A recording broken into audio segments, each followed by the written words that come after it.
Let's talk about the Haas and Alpine gambles. Haas have gambled on not taking the newest version of the front suspension from Ferrari because that goes from pull to push rod, and that is mainly an aerodynamic change. If they took that, they'd have to rework a lot of the aerodynamics, being that aerodynamics start at the front, and after the front wing it's the suspension that is the next thing to hit the airflow. So they've gambled on using last year's, have a greater understanding, and hopefully that will give them a jump at the start of the season without having to rework a lot of things, and therefore give them more time for 26.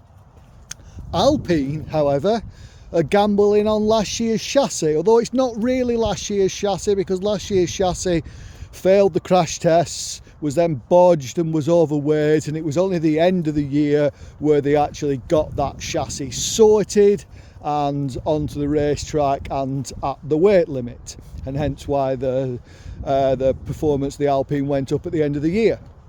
So they've not produced a new chassis, so they've saved all that development, all that money again for 26. So what do you think? Will any of those gambles pay off?